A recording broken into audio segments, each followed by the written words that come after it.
Hello, good morning. You are welcome to Master Teacher TV. In today's episode, we want to look at the alpha key on the scientific calculator. This is the alpha key. The alpha key allows you to store numbers as variables. On the scientific calculator, we have the alpha keys from A. This is A, this is B, this is C, this is D, this is E, this is F, this is X, this is Y, and this is M. These are the only keys on the scientific calculator. We can use them as variable to represent figures. So we want to look at that. We can assign values to these variables and also use the variables in calculations. So we will take two examples today. You first of all on your calculator, you clear the memory of the calculator because you don't know what was inside there before you start using it. So I want to assign 7 to the variable A. This is the variable A. I want to assign 7 to the variable A. This is the process. I will enter my 7 and then I will press on shift and then I will come to recall. The recall here means that because I press on shift to come for the second function, which is store. You press on the recall key, it means you are storing because I have pressed on shift. So to store 7 as A. So after I've done that, then I will press on the A. It's telling me that 7 has been stored as A. Good. Now, I can press on my AC. It is not cleared. It's still inside the memory of the calculator. I can use it to do whatever I want to do. For instance, if I want to multiply the content of variable A by 10, this is what I do. I go back to my calculator, press on alpha, and press on the store key. The store key is here. I'll press on A. I'll press on this to get my A. I'll press on the A key to get my A. Then I multiply A by, for instance, let's say 10. I want to multiply A by 10. I press my equal sign. It has given me the answer to be what? To be 70. Again, I go for A and add it to, let's say 90. It will give me as what? 97. You have successfully stored A as what? As 7 as A. You have successfully stored 7 as A. If you want to clear, because if you leave it like this, it will always be there as 7. So anytime you want to use the variable A for other value, but the 7 will still be there. So two things, either you clear the memory of the calculator or you enter 0, press on shift, and then press on recall, and press on your recall, and press on your A. It is telling you that A is cleared and it is stored as is now 0. There is nothing assigned to A again. All right, let's leave that. Let's go for another one. I want to store the results of 7 plus 8 as B. I want to store 7 as 8 to the variable B. After you have entered your 7 plus 8, I come and press shift. I come and press recall, and I come and press the B key. That means that the result of 7 plus 8 is 15. It has been stored as B.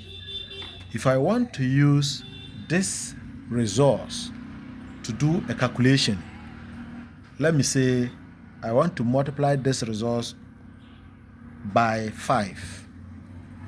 I'll press on my asking AC, and I'll press on alpha, press on my B to get my variable B, and then I will multiply by 5.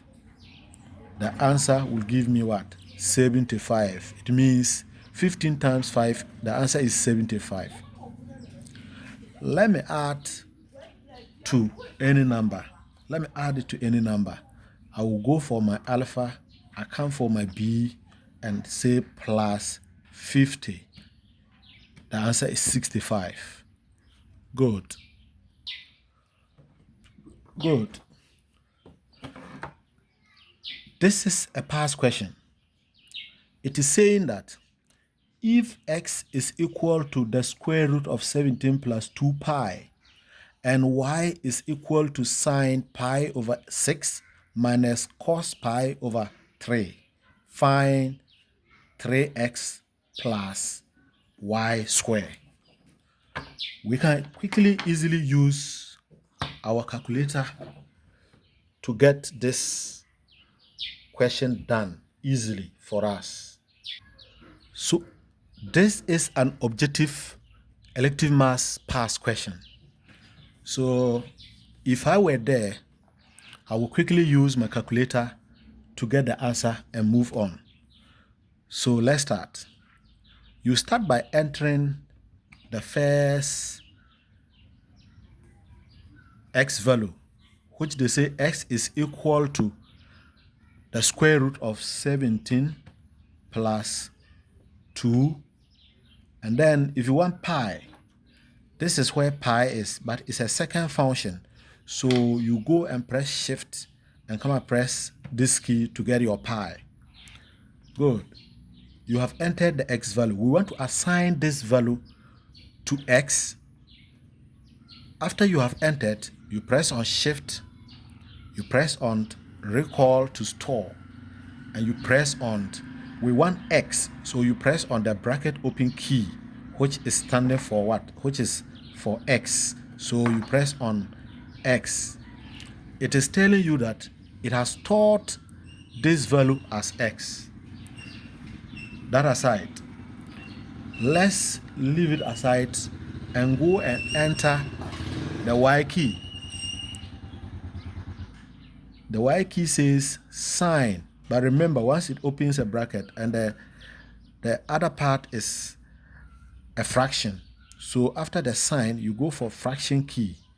You come and enter shift and press on pi all over 6. Make sure you close your bracket. Good. So you go back, you delete. Once you don't move the cursor up, it will keep on dragging it under the pi. So you have moved to your right, and then you now close your bracket. Minus cos, this is your cos. Go for fraction, shift pi all over 3. You move it up, and then you close the bracket. We are now going to press on shift, store, and we assign this particular value to y. So you press on the y key. It is also telling you that it has stored this value as y. Now you press on AC, all the variables and their values are in there. So now let's start entering the question. The question is saying we should find 3x. So you enter 3, you go for the variable x. So you press on shift, you press on x, then plus y. So y square, you press on variable, you press on alpha and go for the variable y. And they are saying it's square. So let me press square. Then it is displayed 3x plus y square. We want the answer for this. So you press your equal sign, and it has given you the answer as 15.5. 45727169. So in normal cases, you see that it will be run to 4 decimal places. So, but this is what the calculator has for us. Thank you for joining Maths Teacher TV for today's episode. Subscribe to Maths Teacher TV for more of this content.